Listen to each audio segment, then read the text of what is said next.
They could have 3 losses by now. I don't know about that. They are not that Put good. Florida State in there, I would say yes to that, what you just said.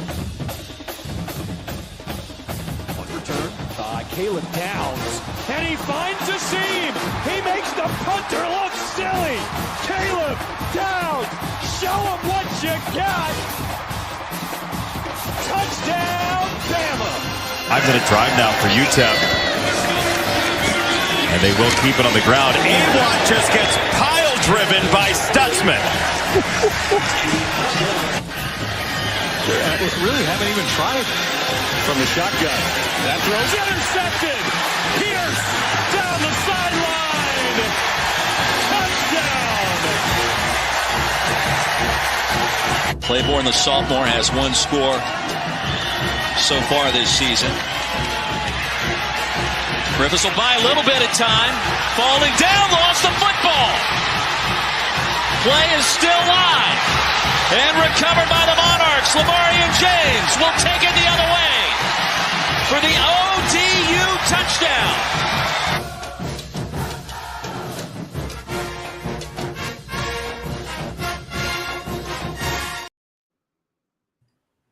Welcome back to Devy IDP Grind. I'm Hollywood Titan. That's my co-host on the far right, if you're looking at the screen, Justice. I hope I got that right. I didn't get it backwards.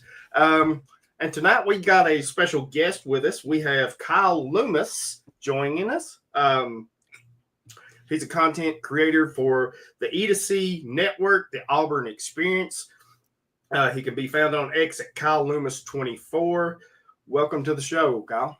Thank you so much for having me. I'm appreciating you spending some time with me tonight. Talk about some Auburn stuff. I do appreciate some good talk about defense because it's not talked about enough. I know, right? And that's what we specialize in is defense. Well, excited. Before we get started, can you tell us a little bit about yourself, kind of Sure. what gets you interested in covering Auburn and how long you've been doing it? Wow, I've been doing some form or fashion of this content creation stuff for the better part of a decade. It began as a hobby and then morphed into more of a business model. And so right now it's primarily just me. I have some people that volunteer their time. I have a main co-host for our main show, the Auburn Experience, Austin Scott, who is just the best co-host in the world. He and I really mesh together and click together on a lot of the ways we think about Auburn stuff. But really the best way I can sum up what we do is if it's orange and blue, it's what we do. So heavy on the sports content, obviously heavy on the football. You would be an idiot not to cover that in great detail. But honestly, we get into anything orange and blue. I mean that. My best example of that for you is when The Bachelor had a Auburn person on it and we got wind that she was going to make it very far. We created a mini series called The Bada Get a Bachelor, which was the phrase off of that. And so we had a couple that was a volunteer with us at the time and said, "Hey, we'll do it." And I said, "Well, listen, if I'm going to live by that motto, here we are today doing a mini series breaking down every episode of The Bachelor because the Auburn person makes it to the end." So that's from Auburn to the Auburn football to the Auburn bachelor person. There you go. That's what we do. There you go. That's awesome. Yeah.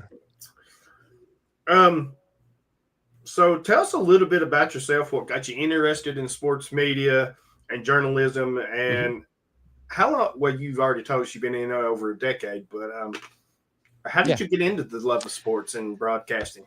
Well, it starts with my love for Auburn, and that started from birth. I do come from a divided household. My mother is sadly an Alabama fan. Bless her. We all have sins.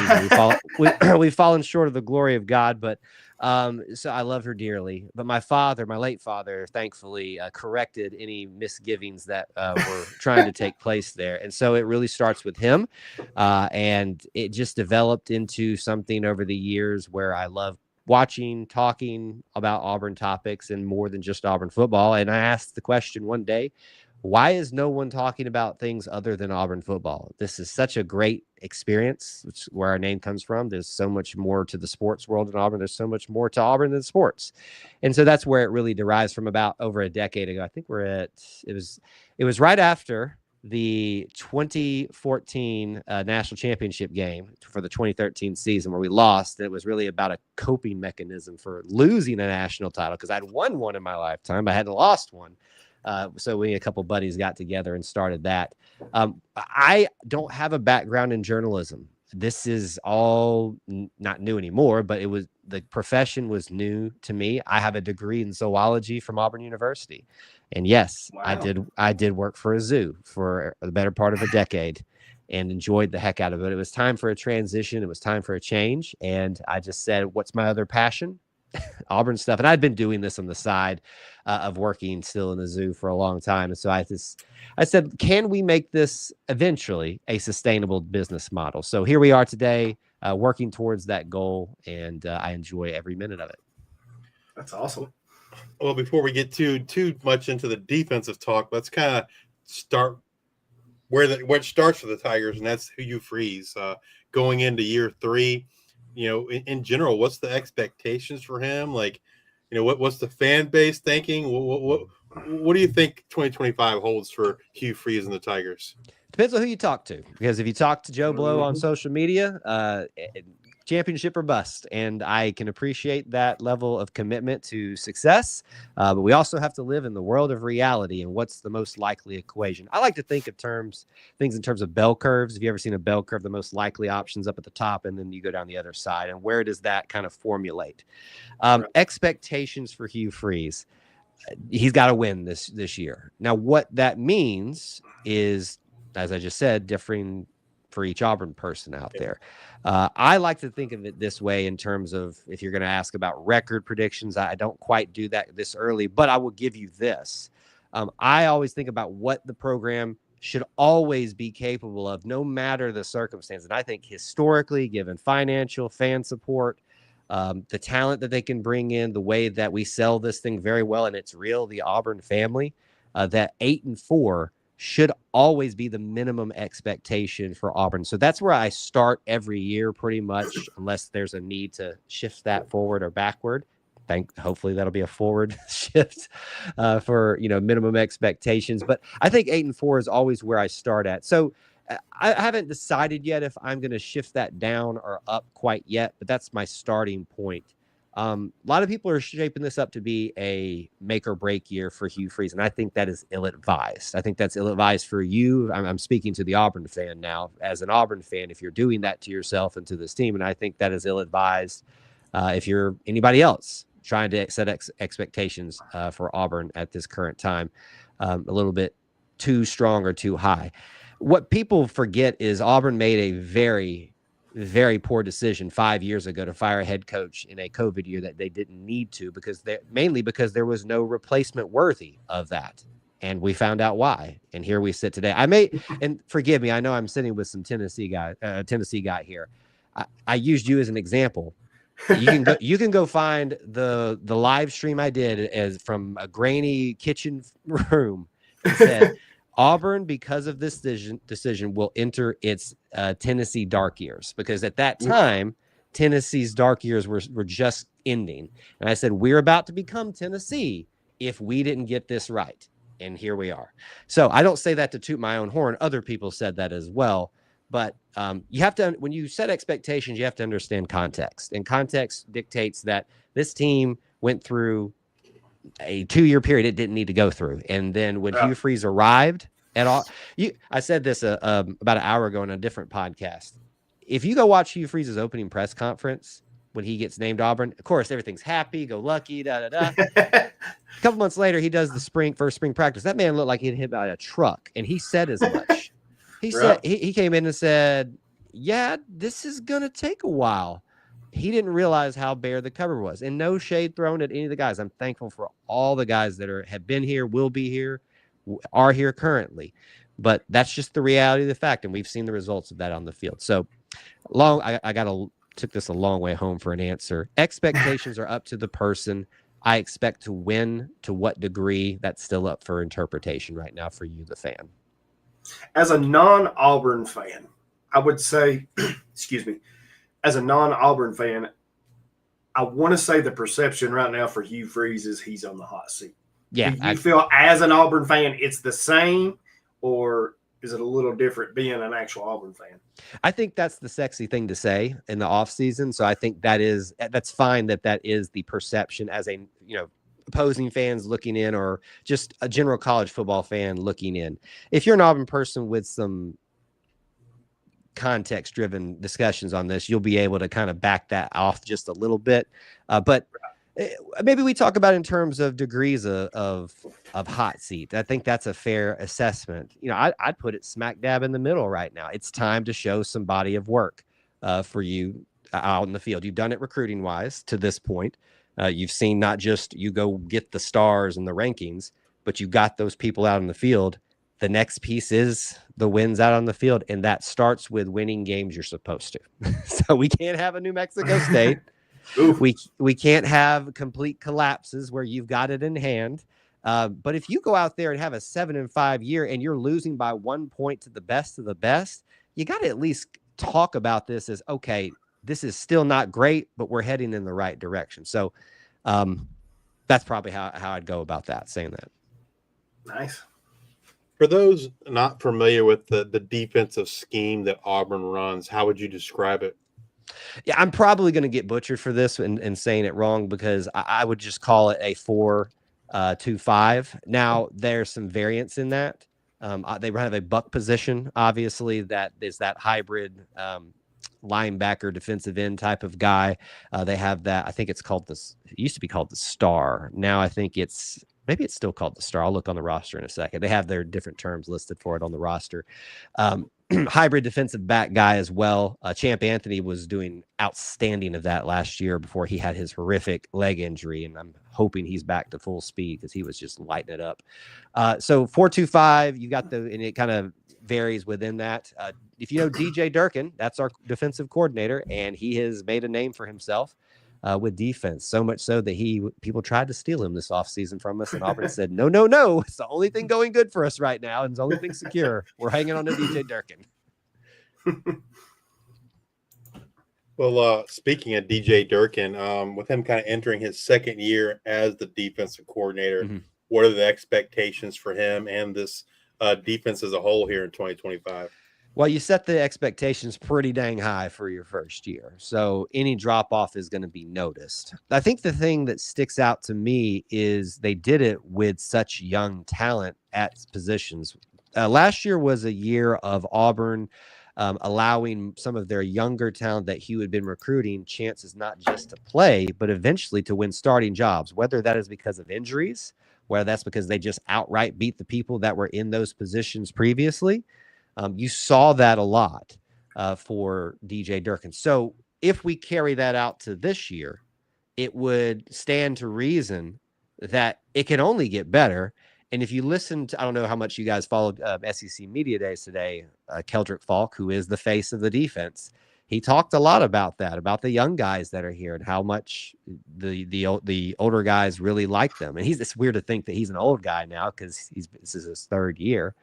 But I think the expectations are to take that next step to maybe elite status, whatever that phrase means to you. It's a very overused term for defense this year. They had a strong defense last year. I'm not saying it was perfect, but it's literally the thing that when the offense forgot who it was, the defense kept Auburn in game. So I think it speaks for itself also, as I already brought up, that DJ Durkin, there was an attempt to steal him. I think it was Ohio State, if I'm not mistaken, or somewhere up there in the Big Ten. But those nasty Buckeyes. Yeah, maybe I feel like they're always the scapegoat in those scenarios. So maybe that's just my natural thing to blame them. But it was somebody from the Big Ten of significant stature, and that was the big scuttlebutt for about a week. It was like, it sounds like we're about to lose him, and then he got a contract extension. So he's here this season, and I don't know how much longer we can keep him, though. Yeah, you kind of mentioned Keldrick Falk. He showed flashes last season, right? Mm-hmm. Yep. I think it was 7 or 8 sacks that he had.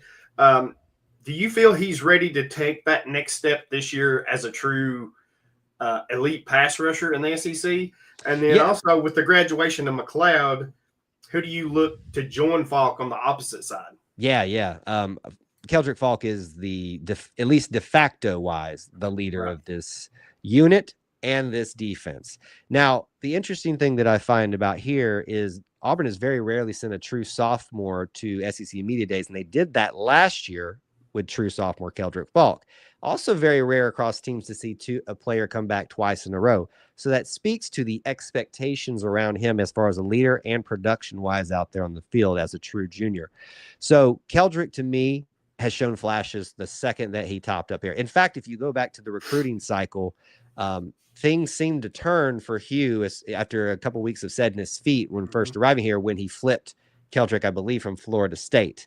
And that kind of set everything in motion. I've been a huge fan of Keldrick Falk since he's arrived here. I've just loved the way he carries himself. I love the way he leads. I love the way he plays football. So to me, Keldrick Falk is the face of this defense, especially when you factor in guys that left who were the voice or face of the defense, Eugene Asante and Austin Keys, others within that as well at the linebacker position. He even talked about it today. He's been more of a lead by example guy, and that's a great thing to be, but you also got to, if you're going to be that guy, you got to be the voice out there as well. Actions and words, when they go together, they are completely aligned. Boy, it speaks out. So to your other side of that question, boy, I wish we could have had Jalen McLeod another year. But Kieran Crawford, he seems to be the guy that already was backing up Jalen over there. I've really enjoyed watching what he can do in backup role or split time role at that position when Jalen was hurt. That is somebody that was called out today in a good way by Keldrick Falk. So I think that's who you're most likely going to see if you want some other names to potentially keep in mind on that buck position, as it's called for Auburn. You're going to have young gun Joseph Phillips, as he's called now, to look at over there. I'd also probably push you in the direction of Chris Murray, a guy that's experienced coming over in the transfer portal. But it feels like there is Jamonta Waller too.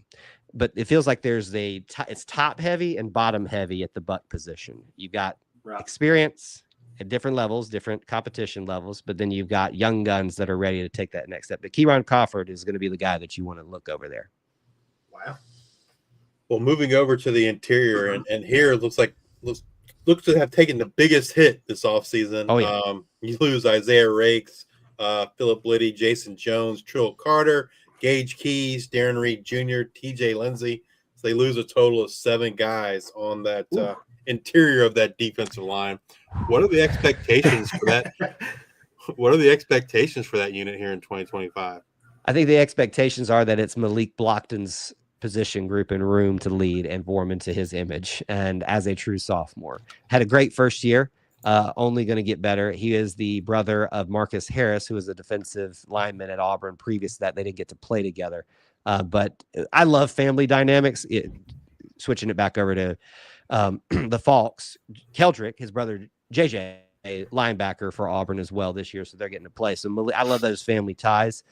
Yeah, you named everybody that left, whether it was graduation, and that was one of my worries after this past year, is how top heavy they were with guys with limited eligibility and maybe durability, things like that.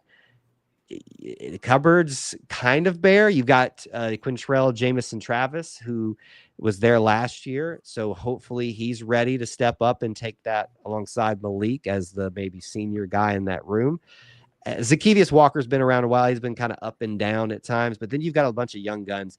The name that came up today, and I'm glad I remembered this, that's starting to kind of pique my interest toward this from the players themselves, is Jordan Crawford, freshman Jordan Crawford, in the interior defensive lineman. So I try to really emphasize fans listening to the players, especially because we hear from the coaches all the time, but the players are going to tell you a lot of things if you're listening carefully enough. And so that was called out a lot by Jordan Crawford. That is maybe, if you're looking for a dark horse, so to speak, in that room, young gun ready to help out in that rotation, let's go with Jordan Crawford. Awesome. Let's look at the linebackers. You lost 3 key cogs there in Dorian Mausi, Eugene Asante, and Austin Keys. Yes. The big question has to be who is ready to step up in this linebacker room. Absolutely. You hit it right at the nail on the head. By the way, I am so upset at myself that I didn't call out Dorian Mausi earlier, because he led the team in tackles for most games, it felt like, and I don't think he got enough credit. I think, frankly, that was one of the more complete linebacker rooms that Auburn had in quite some time, and I don't think they got the notice that they should have. I'm not saying that they were the best out there. Just want to give them a little shout. How much I loved those guys, especially Eugene Asante. DeMarcus Reddick is the name that you want to know there. Made some names for himself with injuries, wrecking that room last year, and him coming out and wrecking havoc on special teams and then getting time officially at linebacker. I think that's the name you look for. The question then becomes, who is going to go alongside him? Because they run that traditional two linebacker position with that, as we discussed, that 4-2-5 situation, or a little bit of multiple, maybe. It could go a couple ways here. You've got a couple options. Robert Woodyard's been there for a while now. Sometimes when it takes a little bit longer, you wonder if it's going to happen. Maybe this is the year he just needed the full opportunity to be thrust for him. Then you've got guys with experience. Xavier Atkins from LSU, Caleb Wheatland from Maryland. That one's got me intrigued. I wonder if we're not going to see, alongside DeMarcus Reddick, kind of like you saw with Malik Blockton, having him being the young guy and then the older guy alongside him, that happened here. Unless Robert Woodyard, being an experienced guy who's been here for a while, is ready to take that step up. So I guess it becomes less of a question of who are the two and more as who is the one. DeMarcus Reddick and who else. That's my take on. I'm going to also throw you another name. Elijah Melendez, only for the reason that when you look at the he posts pictures of himself, he's just like a behemoth of a linebacker. There's some, everybody keeps asking me, who's the guy that sticks out to you most? And for whatever reason, I keep saying Elijah Melendez. Here's the big thing. I don't know if you guys know about this. Maybe you do. We lost a linebacker, DJ Barber, this past week, unfortunately, who made very poor choices in life, and is now facing some felony charges. And I'm sad for him, but I'm glad that he's going to face those consequences and hopefully learn from that. But this is a guy also that's been here for a while that could have, at least for a year, and could have been in the rotation a little bit more.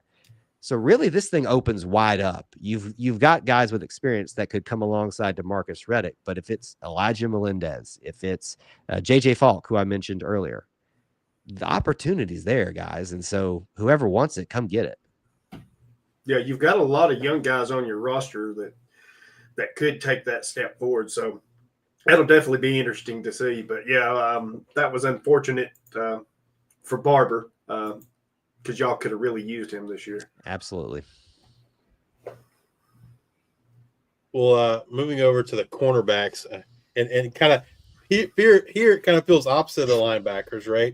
You return Kayan Lee and Jay Crawford, the two starters from a year ago. Yep. But I think, to me, the question here, well, first, how are those guys looking? What are your expectations for them? And then we'll get to the question mark, in my opinion, of the cornerback room.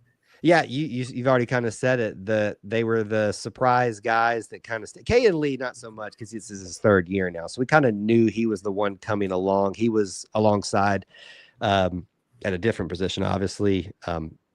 Falk stepping up as a young guy, and we knew that we were going to be looking at the next leader of that room. So that's not a shock there whatsoever. Jay was coming on so strong, was maybe not shocking, but just pleasant surprise. So to have them locking down those corner positions so quickly is a pleasant surprise. Now, you've got some transfers here that are quite intriguing, and some young guys. Rayon Strider is another guy that people are talking about. Transfer coming over. Maybe he pushes both those young guys for some playing time. Right. He's from Miami of Ohio, right? Yes, he is. Yeah. That dude can, I mean, I don't know. He can play. Now, whether he's an SEC level player, I don't know that yet. But he was very, I think he was a freshman All-American at Miami of Ohio. He was, one of the top cornerbacks in the MAC again last season. Yep. So the kid can play. The question for me is like, can he be an SEC level guy? Yeah. And the step up in competition for him, I think, is going to be, as Justice said, that's going to be the biggest concern with him.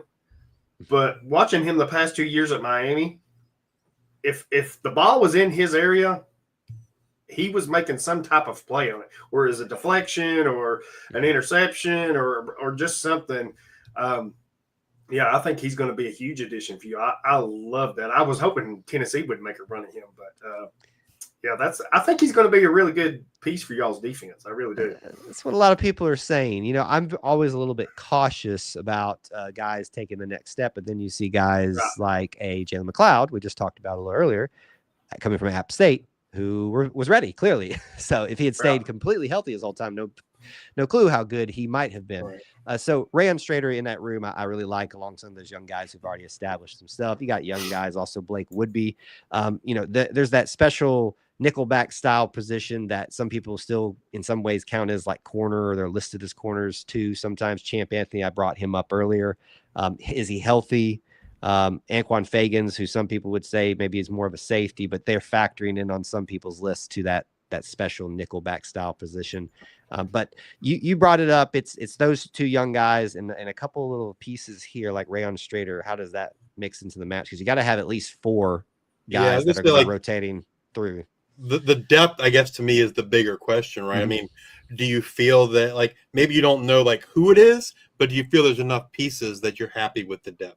I am, yes. I think the fact that we get to rely on some of the young talent and fall back on some more experienced talent, just speculating a little bit about who's going to start, to me, that creates some great depth and good cushion for that young talent that's not proven yet. Because there's a lot of guys, as you pointed out, that we didn't mention, that are not had us played it down yet. So I like the depth. I like the way it's set up. I think we have, whereas last year was kind of question marks, maybe this year it's more so kind of, this should be pretty good, but let's kind of wait and see how it all plays out.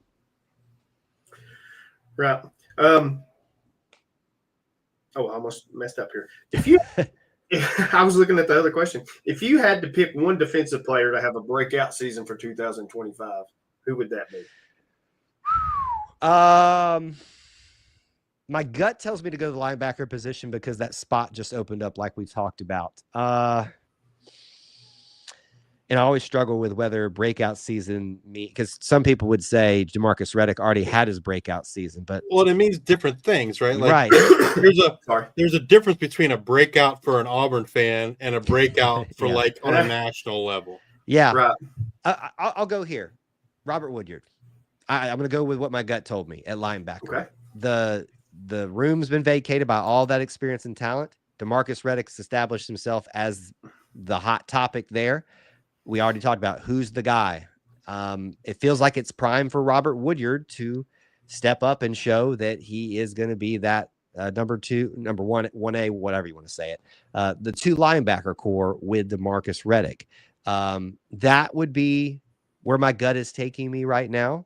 I also am very excited about Rashawn Pleasant, who is a special teams guy, got a lot of attention for that, but the coaches and the players have been talking him up lately on the defensive side of the ball too. So I'll go those 2 names. That's the first that came to my gut here when you asked the question. I want to go back and hit on a position group that we hadn't talked about yet, and that's the safeties. Yeah.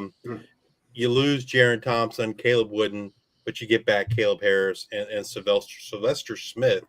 What are the expectations for those safeties here in 2025? I think it's very similar to the cornerbacks, young guys that stepped up and in maybe some surprising ways early and have already seized the room for themselves. Caleb Harris is probably the biggest one there. That came on very strong last year. Excited for that. Boy, can I just give a shout out to Jaron Thompson in a day where like everybody gets excited about the transfer portal, but let's be honest, a lot of them don't necessarily work out the way you thought they were going to. Jaron Thompson, and I know we're talking defense, but offensive side of the ball, Keandre Lambert-Smith, both exceeded expectations. And I think Jaron's were very low as well from some people's eyes coming over from Texas. So that feels like a big void that's been vacated there. Caleb certainly has done that. Sylvester, another name like a Robert Woodyard that's been around for a little bit of time. I hear a lot of it's not even like commentators, but fans have been talking about Tay Seymour a lot lately. And it's not that I don't buy into it, but it's just intriguing to me that I'm hearing that more and more from just fans asking and talking about him lately. But what happened at spring was very interesting. We saw some great stuff from some of the young safeties. I'm going to call out Eric Winters. Eric Winters had what seemed to be in the few viewing windows that the media was allowed to go to, and the open practice game event, whatever you want to call it these days. That really stood out to me, that Eric Winters might be ready. So if I could go back to the other question you asked about names to call out and look for that maybe have breakout years, I'll throw Eric Winters into that, along with Robert Woodyard and whoever else I can't remember who else I said there, but yeah, that's kind of my assessment of the safety room. I mean, if is Eric Winters, if you were to point to one guy and say, hey, in that safety room, this guy is ready to kind of take his game to another level, is it Winters or is there somebody else? Yeah, I'll go Winters. I was looking at everybody else's name for a second there. Yeah, I just, it's great. Sometimes we get overhyped about spring stuff, right? Like you're playing. He has 5 touchdowns, then the guy does nothing in the rest, in the regular season. Right, but I just, there's something about this. Maybe it's just because it fits, because it's Hugh Freeze and Eric Winters. Do make your jokes now. Like, I don't know. Like, but that just feels kind of right to me there. And maybe, like, as I said, I'm overlooking Tay a little bit, Seymour, but it's, portal guys certainly have the experience on their side. We'll see if experience outweighs just pure raw talent from the high school ranks. And that's a good one to watch. Right. So we've already kind of talked about some of the younger guys on defense or freshmen.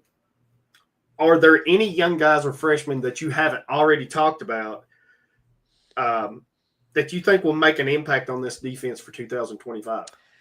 I think we've talked about the majority of them. Malik Autry might be a good one, somewhat of a hometown kid. Those of you who don't know the geography of Auburn, there's Auburn and Opelika. They're essentially the same thing. It's like Dallas and Fort Worth, except much closer. He went to Opelika High School, so he was, I think, the first commit in the 2024 class, whichever class he was part of, and got committed early, and through some trepidation stayed for a long time. So this guy appears, by all stretches of imagination, locked in. Of the guys we haven't talked about, that's probably where I would send you. JJ Falk, I did mention him, but I love a good family tie with the linebacker position losing the spot. Certainly, I think that's the Donovan Starr at defensive back. Yeah, I think that'd be probably where I would send you for names we haven't spent any time or hardly any time on.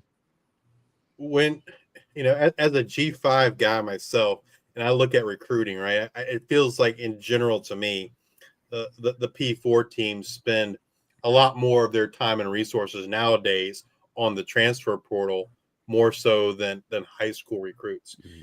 And I'm not talking about like the high level recruits, right? Those guys are still going. I'm thinking, the guys maybe towards the 3-star kind of guys. Sure. I mean, do you think that's true at Auburn, where they're really kind of, they're still going after those high level recruits, but then they're also, after that, they're going after transfer portal guys and not really, going as deep down in the high school kids as they used to.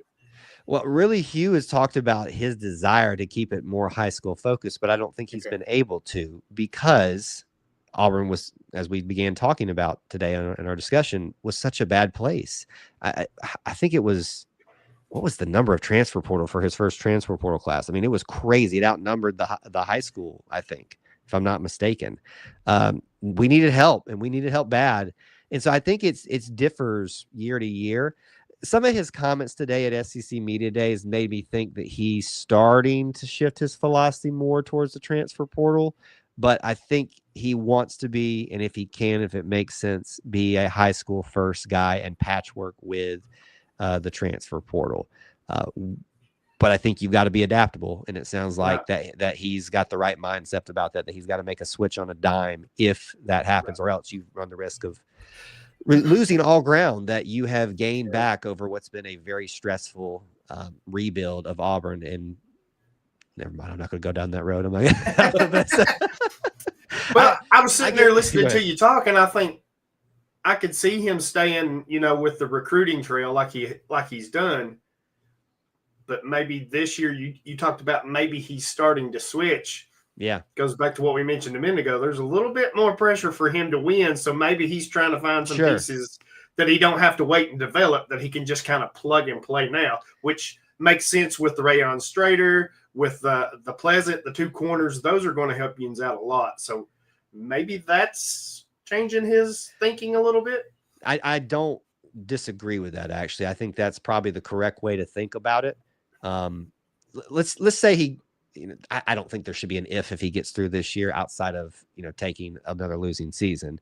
Let's just assume he gets, let's say he goes 7-5. I know that's not going to make people happy at all. And I'm not saying it makes me happy at all either. Right. But let's just say he does enough to get through with 7-5. You probably find a situation this year where it makes sense to go find those plug and play guys right away, spend some money in NIL and really bring the pieces in to get you through that what would be the final chance and opportunity that you would have if you can't really get over there at that point. So maybe we're sitting at the tipping point is what we're saying here for Auburn football. Can you sustain focus on high school recruiting? If you can make it through this year, I think Auburn's going to be set for a long while. If they have to, I want to say hit the panic button, but go more toward the portal to just get him through his last year to really put this thing over the edge, then you may fall the risk of kind of falling behind again if you had to put more eggs in that basket. It's a risk reward analysis, like you guys have already said. And so far, I find very few complaints with how the recruiting, high school or otherwise, has been managed. Right. Before we let you go, do you want to touch on the golfing? Well, before we get there, I did have one other like football related question. I realized we talk defense, but I had an offensive question, and it's something that, like, and maybe wasn't never really on the mind of Auburn fans, but I feel like everyone else probably at least had a thought about this when Hugh Freeze came over from Liberty. Yeah, I think everybody, or a lot of people, assumed, well, Caden Salter is going to follow him, right? Yeah. And then that opportunity came, I guess, this past offseason, and it didn't happen. Yeah. Do you think, from Auburn's perspective, do you think like your fans really thought it was going to happen, or that was just kind of an outsider notion? Look, every Auburn fan's got their next Cam Newton decided, and if you don't get him, you're just the worst coach that ever has and ever will be. Yet there's plenty of examples of people saying that was the next Cam Newton. Well, Caden Salter is not Cam Newton. So that's what I'm saying, is that people were telling you that he's an idiot, and they don't have no clue what's going on behind the scenes. Like, the kid could have been asking just outrageous amounts of money for what he's worth, and he can't do that as a manager of all these things. That's part of the reason why we see them bringing on these GMs. Will Redmond is who ours is now, coming over from LSU, and people really talked about that acquiring him into the staff when Hugh did that. Yeah, I didn't really buy into all that hype when it happened. To me, our concerns go far beyond the quarterback and on the offensive side, and that's kind of where my focus has always been, about the offensive line. Yeah. Now we can talk about the golfing. Yeah, back to the golfing. The important stuff. We're talking about golf on a football show. What is this? No. I recognize that you have to discuss it. I think it's sad that we have to discuss it because I walk very treacherous lines here, because I don't want to come off as like arrogant or conceited or how dare someone entertain this thing. But I gotta think that some people can do some rational, context-driven thought process on things. Why in the world are you worried about golf in summer, as a fan or as a journalist? And how bad is it that you took the time to go do this research and then wait for the opportune moment to drop it when there's a small picture in the full recruiting story that Hugh Freeze at Auburn, and then play it right there and knowing exactly what you're doing? That's my assessment of what happened. I'm not saying it's 100% true, but I've been doing this for a while, and I feel like I kind of got a good picture of what's happening here. I recognize I may not have the full story. If you're, I'm saying this to the Auburn fans, if you're worried about golf, I got no help for you. Unless you're worried about our men's golf team, which is outstanding. They didn't win the national championship this year, but they got back close. So I think it's a bunch of nothing, to be honest with you. I think Hugh handled it well today at SEC Media Days. There is, I'm treading once again very lightly here. There's certain groups of people that decided from day one they were never going to like Hugh Freeze and try to find every opportunity because of sins in his past that he has openly talked about and tried to atone for. And sometimes he's now too honest because he puts his foot in his mouth. He's admitted that. That's not me saying that. That's Hugh saying that. That just are looking for the best opportunity they can to disparage someone that doesn't agree with them, either religiously, possibly politically, things like that. And that it's sad that you can't separate those things in this world. I don't shy away from the fact that Auburn recruiting, perception wise, is not having a fun time right now. If all you focus on is rankings and stars at this moment, then certainly you're going to be able to point and laugh and go, ha ha. Now, opposing fans, y'all have fun with that all you want. That's what we do, right? It's why we make fun of Georgia, not making light of serious situations here, but there's a trend of them having some traffic violations a lot at Georgia. It's why we call them Speed U. So we all have fun with it. It's a bunch of nothing. And it's another, I want fans to, instead of just jumping and reacting and just getting panicky about things, ask this question. Why is this story coming out now? Is it maybe because we're in the middle of summer and we've exhausted the what's your prediction thing 1,000 times already? Maybe it's because during the summer, as content creators, we need you to click. We need you to watch. We need you. And the good things don't sell, unfortunately. So I've thought about it a lot. I probably did a poor job of explaining my thought process. We're talking about golf in football. Like, come on, man. I mean, I think Lane Kiffin's got the best that he's just having fun with it at this point. I can't blame the dude. Like, I think it's kind of sad he's that focused on us, but like at the same time, he's at least having fun with it. So there's my opinion on it. Awesome. One more quick one. It's pretty known that Freeze has got some health issues. Yeah. How concerned are you about his issues with him going forward? Yeah. As far as I know, like I've said, he's been very open about a lot of things. And frankly, I think sometimes too open about that too. I wouldn't want to share that much as he had, but I think he recognizes that that's a concern for people. He has spoken openly. The last update that he gave us to the public is that he is healthy, safe enough to get to the end of the season, and then they address it because that's the best time to do it within their schedule. So what that to me tells me, this is a guy that recognizes, hey, this is manageable as far as we know, and that I'm doing the best thing for myself, but also doing the best thing for the team. So that's not a guy to me that is preparing for his end of, heaven forbid, life, but end of his time coaching because he has to go focus on his health. Obviously, things can change. I'm sure you all are well aware of how quickly cancer will affect and ruin lives. I've experienced that in my life and my family's life as well. So to me, I think it's obviously something that unfortunately is used in recruiting. And whether you like it or not, it's a fact of life. And you're trying to find any angle that you can. I think it's a little bit sleazy that goes on. But you understand, I guess, why you're just trying to, at least as best you can, sell that, hey, maybe going to Auburn's not the best right now because have you thought maybe the coach may have to step down for health reasons? I think you can look the way you combat that if you're Auburn and saying, yeah, even if that was the case, which it's not, we're set up for success here with everything else that we've got. I mean, we've got DJ Durkin right. I'm not saying that DJ Durkin should be our head coach.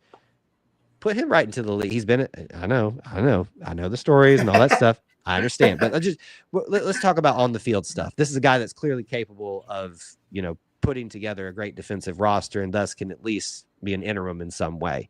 I think he would make the most logical choice in that sense. So It's obviously a concern. My concerns mainly for him, his family, less for Auburn. I see a lot of reasons just to continue to pray for him and hope that this is gonna go the way it seems to go right now. Get through the year, take care of it, and it be just a blip on the radar. Awesome.